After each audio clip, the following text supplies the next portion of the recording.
Good morning from sunny Chicago. I'm John Kosar, Chief Market Strategist and Portfolio Manager at Asbury Research.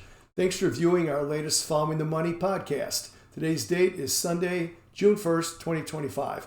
Before we get started, just a little bit of information about us. Asbury Research is a registered investment advisor and has been providing both investment research and also asset management to both individuals and professional money managers since 2005.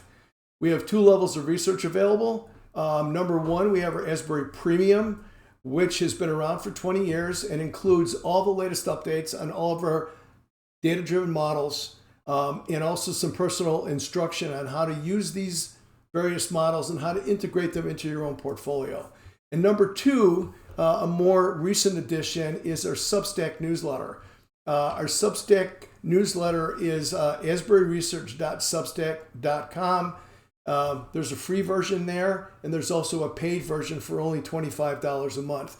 For those that have been following us around the internet and like our approach to markets, your next step, very inexpensive way to see a little bit more of us and what we do by subscribing to the Substack, either the free or the paid version.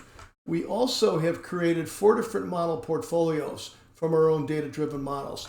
Each of these offers a different risk-reward profile. Some of these are aggressive and some are very, very conservative. And then there's a few in the middle. So you've got a spectrum of risk-reward with these 4 model portfolios.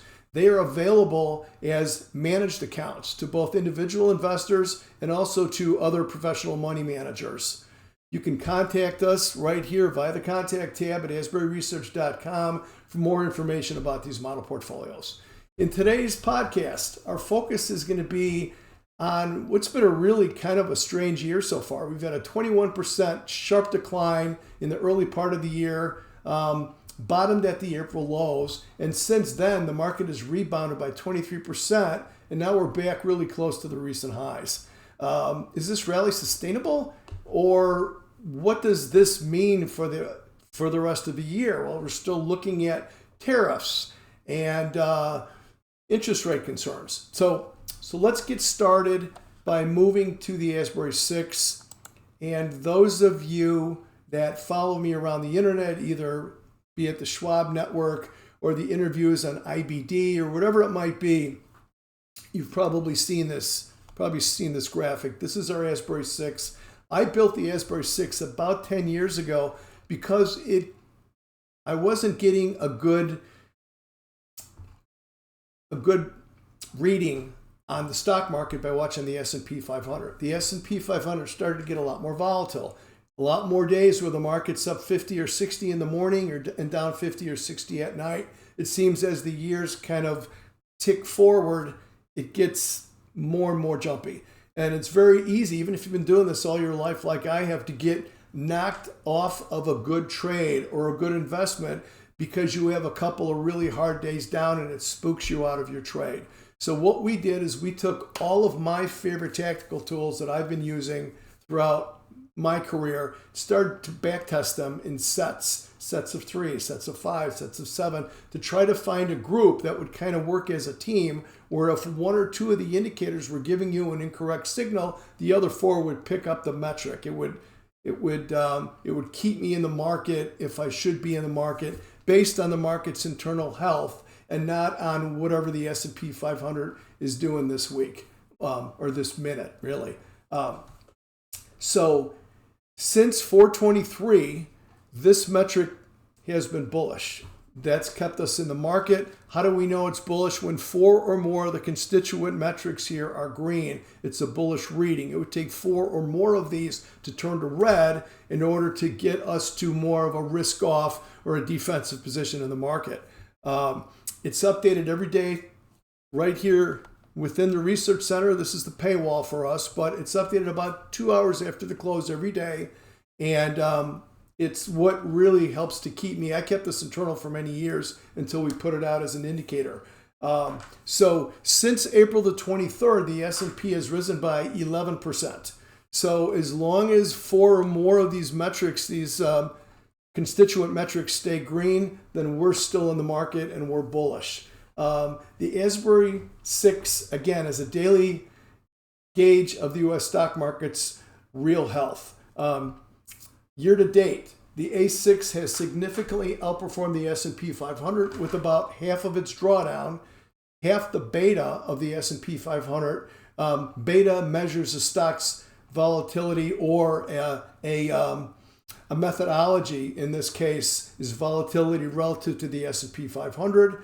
And we also had a much lower standard deviation. Standard deviation, a low standard deviation suggests a more consistent returns and lower risk. And right now, standard deviation here for the A6 is significantly lower than the S&P 500. So that's what we want to know. We want to know the internal health of the market, and we want to have less risk. That's what this was meant to do.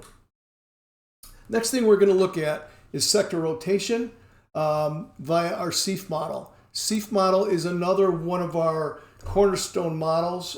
This model's origin was maybe about 7 years ago, and we built it because the sector rotation started to speed up. Instead of a sector outperformance trend lasting a quarter or two, it was lasting 6 or 8 weeks. So we need to find something that was more sensitive and more agile if we wanted to continue to do sector rotation, and we built this. What this does is it measures, let's back up a step. It's a completely data-driven sector rotation model. It was created to quantitatively identify long and overweight opportunities in U.S. stock market sectors by following the money as it rotates around the 11 sector spiders, which if you put them together, it's the S&P 500. We're basically measuring the velocity of money as it moves around the 11 sector spiders, and we do it in 3 different time frames: trading, tactical, and strategic.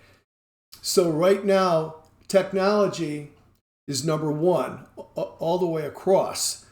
So it is the top ranked sector. The way we trade this for our portfolios is we're always invested in the top 3, a third, a third, a third. And if that top 3 changes, then we're following the money and we're moving to another sector. So we're not trying to guess or forecast which sector is going to be in favor or what's going to happen with the tariffs or with interest rates. We're just following the money. And once the money gets on top of a trend, this model gets us in there early, and it keeps us there throughout the trend. Let's just jump over here real quick and take a look at XLK. Since XLK is up top in terms of the CEF model. Here's when the signal originally showed up on CEF. You could see the orange arrows here. So since that date, which was April the 28th, XLK is up through Friday. It's up 11% right there. And it has outperformed the S&P down here, down on the bottom panel, by 4%, 3.79%. So let's go back to where we were and move forward with this. According to hypothetical backtesting, since the inception of the model in June of 2018 through last week, the CEF model has significantly outperformed the S&P 500 on an annualized basis. Doesn't outperform every year, but annualized significant outperformance with a significantly lower standard deviation. We talked about standard deviation, a lower beta. We talked about beta, and a lower maximum drawdown. In other words, smaller drawdowns than the S&P 500 would have.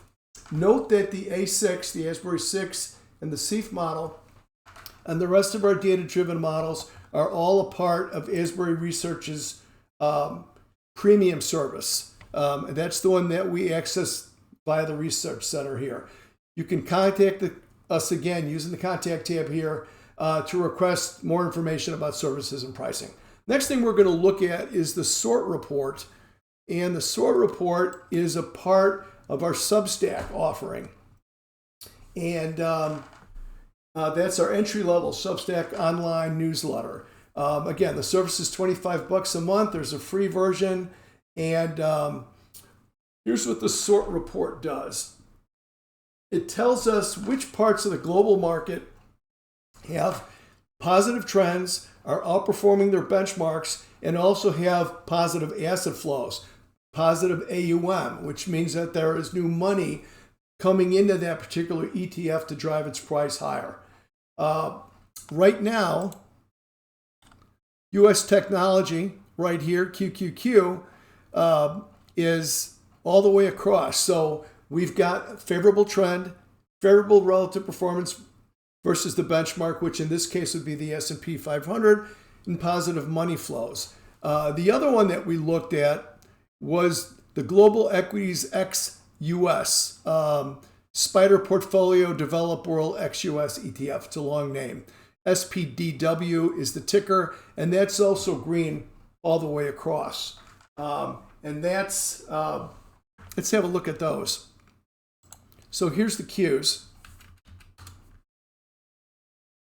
And you can see right here, since April the 8th, right down here, QQQ has risen by 31% from here through here.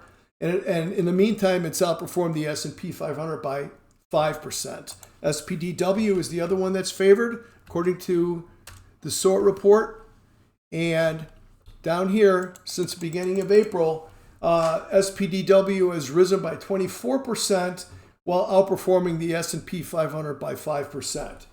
So that's the SORT report. It's basically looking at a lot of global assets. We've got crypto in here. We have gold, crude oil, commodities, the US dollar, and it's telling us where these kind of three legs of the stool are for us: trend, relative performance, and money flow. It tells us where to look for opportunities where the market is already strong in these areas that we think are imperative to making money in the markets. Next thing we're going to look at is we have a weekly report, keys to this week. There's a few excerpts here from Friday's version that I thought you would be interested in. So this is only a day old.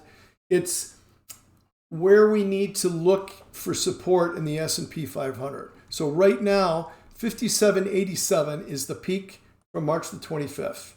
57.82 is the 200-day moving average. That's a major support level for us. As long as the Asbury 6 stays green and we can hold this support, then we think we're going to keep moving higher here. Our next resistance level up above is 59.86.